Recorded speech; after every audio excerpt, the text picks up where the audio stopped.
Hello po, great morning po. Pakita ko lang po itong NCSSIS po natin. Yung meaning niya po is into Student Internship System. So, yung function niya po ay pasok lang po ako sa admin. Pakita ko lang po yung ah, dashboard po ng admin. So, sa admin po, dito po monitor yung attendance. Ayan. Tapos, pwede tayo maglagay ng mga course. Um, List of students, companies, ayan, tsaka internship report. So, paano po siya nag-work po? So, dito mamonitor na natin yung mga students natin.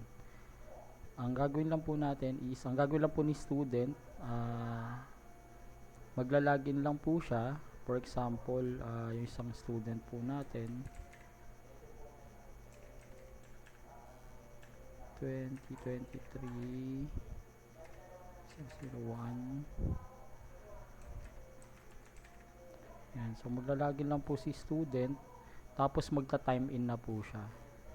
So, pagka nakapag-time in siya, lalabas po dyan. Ayan. And then, stop timer. So, pwede siya mag-remarks kung pagka maaga siya nag-out. So,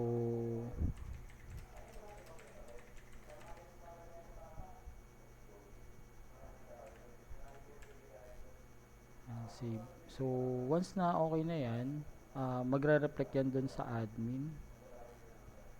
Pasok ulit tayo sa admin.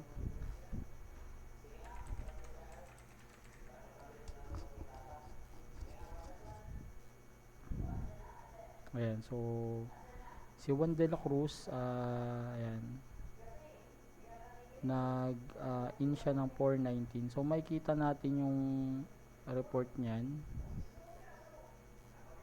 Ayan, so October 14, ayan, need to do something. Naka 0.01 hour lang ako. So ayan, nag-in ako ng 490, nag-out din ako ng 419. So, nakikita po yung in-out na rin dito, tsaka yung duration ng pinasok niya. So, ang gagawa na lang po natin siguro is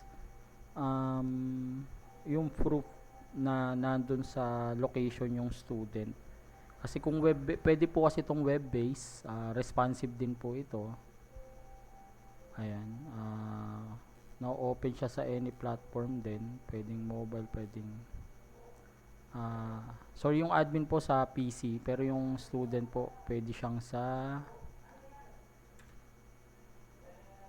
responsive po to, pwede pong sa mobile phone. Ayan. So maglalagin lang po yung bata kahit sa cellphone niya.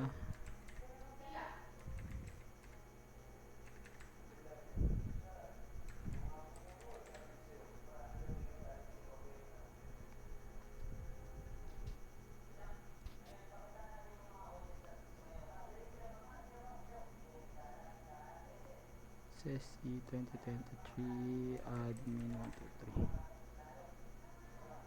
Ayan, so ayan, responsive na po yan sa mobile phone. So gagawin na lang po ng mga konting adjustment for pilot system lang po ito. So ganun yung function niya. So pag may question po kayo, chat nyo lang po.